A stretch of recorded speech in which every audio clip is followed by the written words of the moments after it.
The Prime Minister is accusing Tony Abbott of faking sympathy for Craig Thomson after the opposition launched another attack on the investigation of the former Labor MP. The opposition has seized on newly revealed documents showing Fair Work Australia was advised 3 years ago to take evidence about Mr Thomson's alleged misuse of a credit card to police. But with an improved opinion poll putting wind in her sails, the Prime Minister's told Parliament it's time to move on from the Thomson affair. With tonight's developments, here's political correspondent Tommy Gordon. Craig Thomson mightn't be a Labor MP anymore, but he still sounded like one in a speech tonight, defending government spending, some of which went to a university in his electorate. Without a Labor government, there would be no university. In the last 3 years, we've spent $40 million on that campus. And without Craig Thomson, the Labor government wouldn't still be facing questions from the opposition about his conduct. In 2009, the Australian Industrial Relations Commission handed over its inquiries into Craig Thomson to the newly created Fair Work Australia.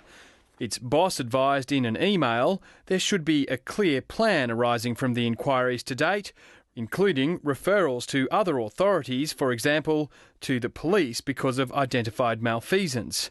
The opposition's calling the email a smoking gun. A smoking gun which reveals that 3 years ago, Fair Work Australia or its predecessor believed that there was sufficient evidence to refer to police. But in a Senate estimates hearing tonight, Fair Work Australia's disputing that version of events. I would have dismissed even the possibility of criminality on the 30th of June 2009 because we simply didn't have sufficient evidence. Fair Work says at that point its inquiries into the Health Services Union had only been going a couple of months. But Liberal Senator Eric Abetz says the email shows that even by then the Industrial Registrar had seen enough to call the police in.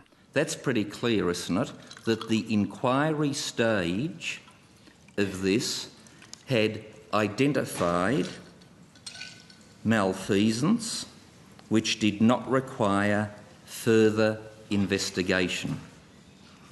Well, Senator, it is possible that Mr Williams was of that view, but I certainly wouldn't have been of that view. And at that time, was Mr Williams your boss?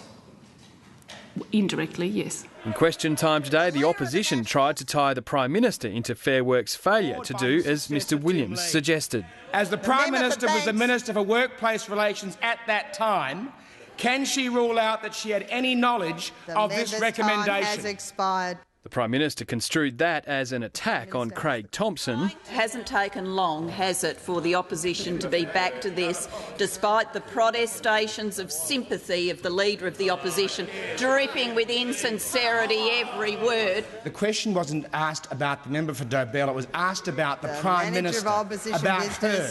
No, I was not aware of the memo. But the opposition wasn't done there, asking the Prime Minister whether she'd investigate the investigator. To determine why this recommendation was not acted upon and why, in fact, Fair Work Australia refused to cooperate with the police until 3 years later. She reminded them external consultants KPMG are already looking at how Fair Work Australia handled the Thomson matter. This parliament should move on, the opposition should move on and deal with questions of importance to the nation, not this continued destructive negativity.